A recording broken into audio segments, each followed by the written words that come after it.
Hey, today I'm talking about Zack Snyder's DC trilogy. So I'm talking about Man of Steel, Batman v Superman, Dawn of Justice, Ultimate Edition, and Zack Snyder's Justice League.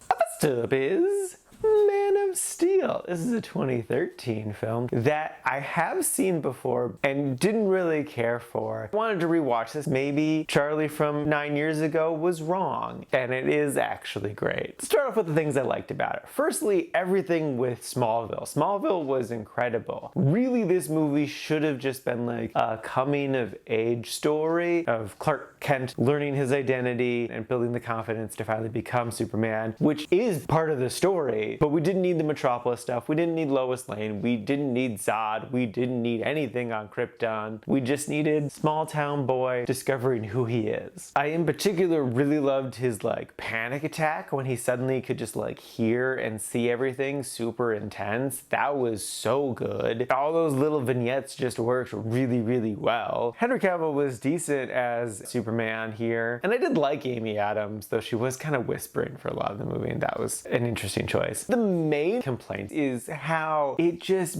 beats you over the head with its symbolism. The story is just Jesus versus Nazis. That's it. And it's not even a little bit subtle. This frame. Oh my god, this frame. I had to stop the movie and just have a moment, because oh my god. When he walked into the church, I literally said to myself, Jesus Christ. And then he sat down with this frickin' stained glass window behind him. And I'm like, no, stop it. It's too much. I also really hated the opening sequence on Krypton. It was not needed and just made the movie more confusing. For instance, if you know the answer to this thing that I'm confused by, please let me know. But why did Superman's dad implant baby Superman with all of the DNA of potential future Kryptonians? What was the point of that? Because his dad's whole argument is that using this designed birth system is bad and we need to stop doing it, so natural births are the way to go. And he even goes so far as to say he doesn't want to evacuate Krypton and he doesn't want to save himself or his wife because he's oh, we're part of the problem, we're the failed thing. So the DNA of future Kryptonians that are all pre-programmed are also part of that same problem of things that he hates. He wants a genocide. So I'm confused why he's saving this DNA, because it's just going to be more of what he hates. So yeah, I'm very confused by that. I really hated Pa Kent's death. I knew that was gonna be dumb, but holy shit, man. What are you doing? He died to save a dog. And if I were to guess, the point of it, besides just Superman needs to be sad, is that it's meant to teach Superman that your life is worth sacrificing even for the smallest of creatures. It doesn't have to be just a world-ending event that you're willing to sacrifice yourself for. It can be just for the littlest of things, because it's still a noble sacrifice, or some bullshit like that. But that doesn't play into the story of the movie. I mean, even all of the sacrifice stuff doesn't really come to a good resolution until the next film. Yeah, Zod asks for Superman or he's gonna destroy the world, but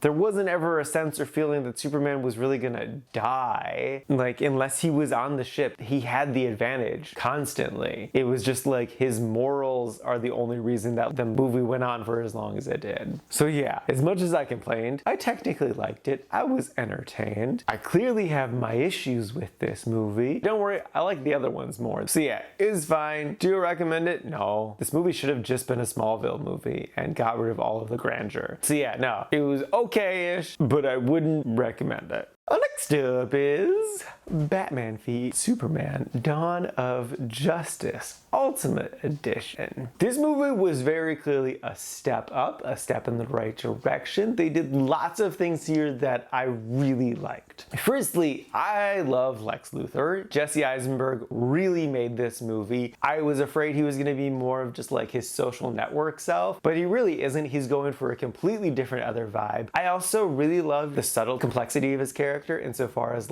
when he's in these one-on-one conversations with the heroes or small group settings, he's very eloquent. He has all these pre-prepared speeches. He talks about all these grand plans and whatnot. He's very confident and cocky, and just he shines. But then at the party scene, which I'll talk about more later, he gets on the stage and he starts off as his normal, strong, confident self. But he quickly falls apart and starts rambling and stumbling and talking about just things he's observing to try to like win the crowd back. But he's just failing miserably, and it's super awkward. And that's such an interesting character trait of like, he is very confident and he very much so knows what his goal is, even though it's not the most clear what exactly his goal is in the film and or his motivations for that goal. But then like once he gets in front of a large group, he just crumbles into an awkward person. It's a really nice duality to him. Thought Superman was pretty interesting in this movie. I liked how they made him question what he's supposed to be doing. Like he's watching the news being like, oh, should I be doing this or this or this? How should I be the best Superman that I could be? I was surprised how okay I was with Gal Gadot as Wonder Woman. I have not been a fan of her casting from the beginning. She's just a supermodel who's incredibly scrawny and that just sends the wrong image to children, especially like it's so absurd with Beefcake Henry Cavill. You got bulky Ben Affleck and then you got twig Gal Gadot. Like, okay, all right. Plus she's not a good actor. But they used her well here. They kept her quiet, which I definitely think helped, and had her be pretty smart. So that was good. They just used little doses of her, used little snippets of her, and that was good. I also wasn't really into the Doomsday fight. I don't think Doomsday was really needed. He kind of felt just like a whole extra thing. My biggest issue with the movie is Batman. I'm a big Batman fan. I love Batman. And like Ben Affleck is fine. His casting's whatever, but his story is terrible. Like he's supposed to be world's greatest detective and he feels like he's just a dad on the first day of trying to figure out how to sleuth around. Like his only detective work is he goes to this party that he was invited to already, so he didn't even need to like cheat the system or anything to get in. And then he very obviously sneaks away. Literally 3 people watch him do it. I wouldn't be surprised if Lex Luthor also saw him do it from up on the stage. They all confront him about it too. All he really does is just plug a thing into a thing. He doesn't even unplug the thing from the thing. Diana does that. And then when he does get his little hard drive thing back, he doesn't even decrypt it himself. He presses a button and then falls asleep and has a bunch of weird dreams for a while. So like he's just such a passive nothing person. I mean, I knew about like the hard drive of backstories thing, and it's so funny to see in this. They could have been his own research. What are you doing, movie? Have him be a detective in some way, shape, or form. I do think the look of him is pretty interesting. The bulkiness of it, especially like the iron suit that he has for the big fights. His little gadgets are fun. But yeah, he was a disappointment. So yeah, no, I definitely enjoyed this one more than the first one. It's a step up. It still has its flaws, but it's clearly going in the right direction. Would I recommend it? You can watch it. I don't know if you really need to though. Like it's decent, but like if you're gonna watch just one of these, it's the last one. Watch the last one. If you're really feeling like more, sure you can come back to this one, but like just watch Justice League. Justice League is so good. So yeah, it was decent. I liked it a good amount, but like yeah, no, the last one's great.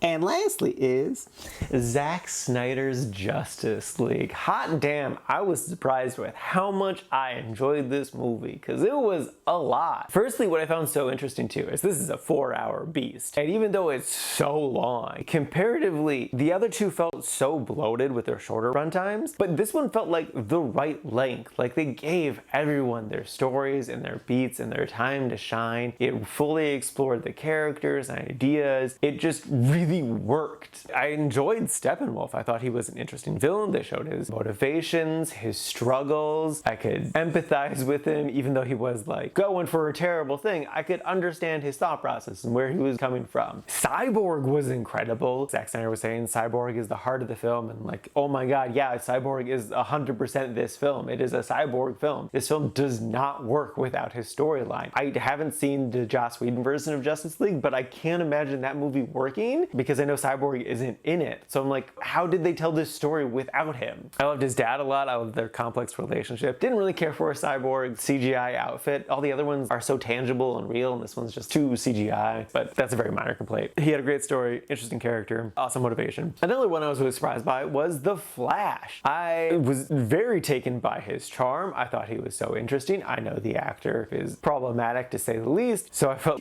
guilty enjoying his performance here, but damn man, he was good here. Did have a couple jokes that I wasn't super into, but like overall I'm like, no, his character was interesting, his struggles were interesting, he really worked. Batman's still not great because he's just trying to be Nick Fury essentially, and like he sits out so many of the fights. That's really funny. He's just kind of there. I was impressed with the restraint with Superman, like just having him not show up until very late in the film, and then even then letting him have time to go off and do his own thing, and it's really not clear if he really is gonna help them because they're pretty dead set on like, okay, well, Superman's not gonna help us, let's just do it. And they are doing fine. It would have been a really interesting choice to have him not show up and just save the day, but I am fine with him just showing up and saving the day. I didn't really care for the flash forward futures stuff, but it was whatever. I can easily debauch out. I did like the end part where he's like, big table right in the middle of the room with plenty of chairs. That was fun. Makes me want to see what that Justice League would look like. But yeah, no, I just had a lot of fun with this movie. It was really interesting. The stories were great. The action was awesome. I was really compelled by the characters. It just really fired on all cylinders and worked so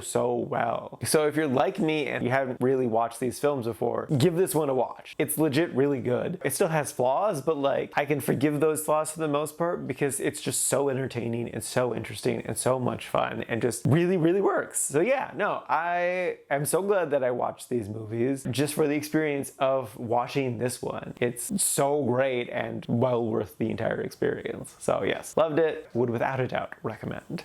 Alrighty, now for today's rankings. First up, we got Zack Snyder's Justice League sitting at number 53 in the really like section. The really like section is really big. And then after that is Batman v Superman Dawn of Justice Ultimate Edition sitting at number 103 in the quite like section. Again, the quite like section is pretty big. And then bringing up the rear, essentially right in the middle, is Man of Steel sitting at number 129 in the liked section. And this is a total of 177 old movies so far this year.